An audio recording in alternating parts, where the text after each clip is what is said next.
Magandang araw mga kaibigan.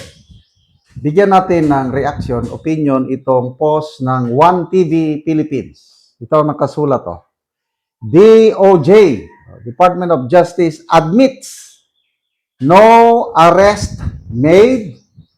Zaldico was never detained in the Czech Republic. Ulitin ko, ang Department of Justice, sabi ng Pangulong Marcos Jr., inutusan niya na magpunta sa Czech Republic para makipag-coordinate doon para mapacilitate yung pag-uwi, pagpabalik kay Saldico dito sa Pilipinas dahil ang Pangulo mismo ang nag-announce through his Facebook page na nahuli na si Saldico. So, nagpunta ang DOJ. O ito ngayon,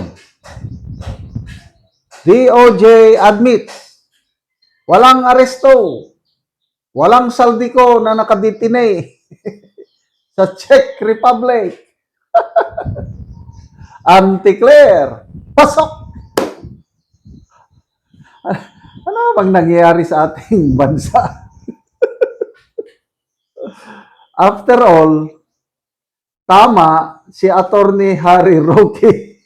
Kaya sabi ko sa iyo, between the President and Attorney Roque, dahil magkaiba yung sinasabi nila, mas naniniwala ko kay Attorney Harry Roque dahil nandun siya sa general area. I don't know what country siya ngayon naka-base, but magkakalapit na country. Pwede silang nagtatawagan.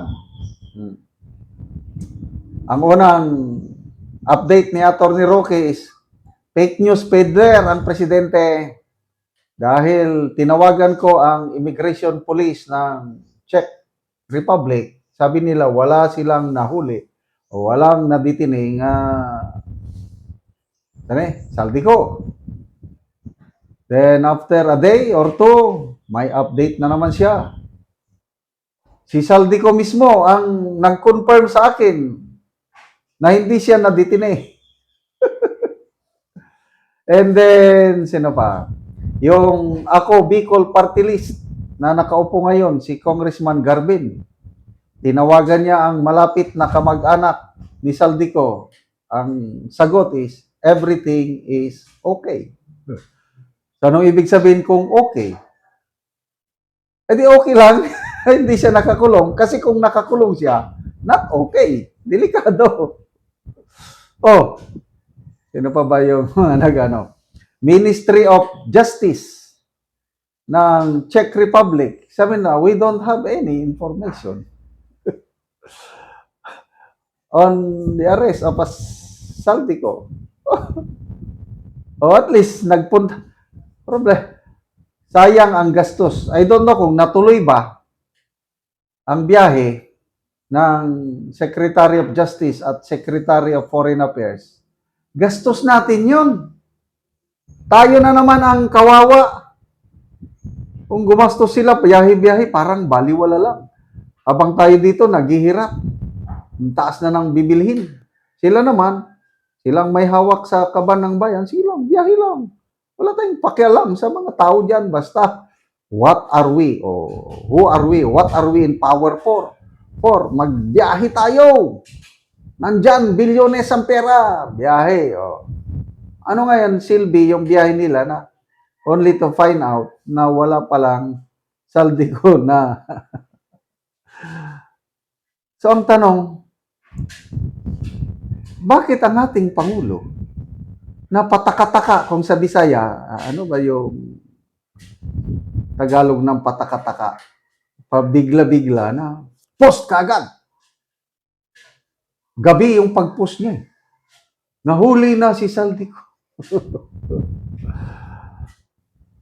Sa nakikita ko, ganun ang style ng Pangulo, yung, accomplishment hungry. Kahit itong mga pagbaba ng presyo ng diesel, ina-announce niya. As if, siya ang may kagagawan na bumababa ang presyo ng diesel at gasolina. Na in fact, hindi naman. As in, wala siyang nagagawa doon. Depende lang sa takbo sa world market. Ganun lang. Eh bakit siya pang mag-announce? Yung mga bagay na yun, ina-announce lang ng Department of Energy. Ina-announce ng Palace Press Officer. Bakit siya pang mag-announce? Oh, ganun siya. Para ipakita na, nagtatrabaho ako, mga kababayan.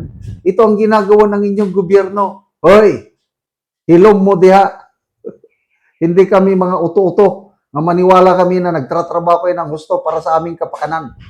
Kung talagang kapakanan ng taong bayan ang inyong iniisip, tanggalin nyo ang VAT, tanggalin nyo ang excise tax ng krudo at gasolina. Maniwala kami na kalagayan o yung may malasakit kayo. Eh, ang sa inyo, ayo-ayuda lang. O namatayan pa ng isang rider sa Kapitila. Band-aid solution kayo. Kaya ang taong bayan, wala na. So ako, I'm sorry to say, with this development, halos wala na akong paniwalaang salita, announcement ng Pangulo, anti-Claire at iba pang ano na. Niloloko nila ang taong bayan, yung mga ganyang style nila. Okay, bantayan na natin, Martin Romualdez. Sa surface, tignan mo sa ibabaw, parang maganda. Wow, kinasuhan na. 5 kaso, mabibigat. Wow, may whole departure order na. Ang ganda. Kaya lang, sabi nila, huwag tayong masyadong magtiwala dahil baka palabas, drama-drama lang nila yan. And I agree.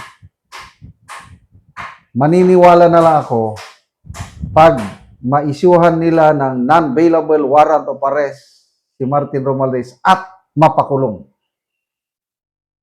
Kasi pwedeng maisyuhan ng warrant of arrest, kailang hindi naman nila makita.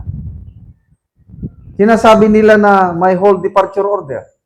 Kailang mamaya sa totoo lang, nakalabas na sa bansa. Kaya ang tanging prueba na totohanan yung paglitis nila, pagpanagot kay Martin Romualdez, kung nakakulong na siya ngayon dahil sa non-bailable offense. Yun lang. No other else. Salamat mga kaibigan sa inyong pagsubaybay sa channel na ito. Nakakatulong kayo ng malaki sa tribong Talandig ng Bukidnon dahil ang sweldo natin sa channel na ito is pantulong sa tribo. Namimigay tayo ng libreng yero at pako para makapagpatayo sila ng mas maayos na tirahan. Panoorin nyo ang video na ito. Karon mo na ni ang atop sa natagaan na mo og yero. So mo nagyud ni kadako sa buslot sa yang balay. Karon natagaan na gyud siya og yero.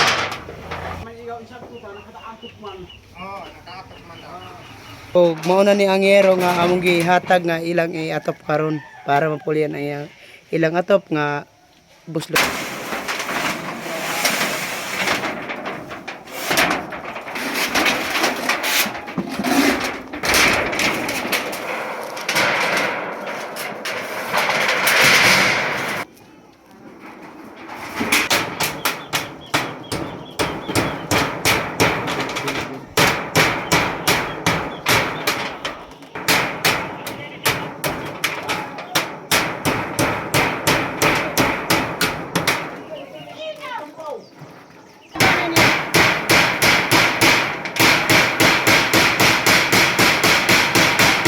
Karon naman agad sa pag-atop ang among ginahatag nga yero. Mat sa Ginoo nga nakaatop na gyud mi og sa naghinabang sa sin. So pila na to katuig ang imong atop nga mga buslot na? Napulo na katuig. Napulo na katuig. So mo nga nadto na yang itsura. So nga naman sa napulo na katuig wala gid ka sukad nakapalit og yero nga para unta mapulihan. Tungod kay kanang wala mi sakto nga trabaho. Igor mi ga muso kung makakuha mi kwarta igor gid ipalit namo og bugas. Na kung walay muso, asa naman mo magkuha sa inyong pagkaon? Ay bangita kung asa kuan Oh. Na ang inyong kuha na mo'y tanom nga mga lagot mon. naa mga bingala, kamuti. Mm, Mura na among pinangabuhian. So maglisod mi magpalit og mga sin. oo. So, Salamat gyud sa Ginoo sa nagtabang. oo, salamat pod kaayo.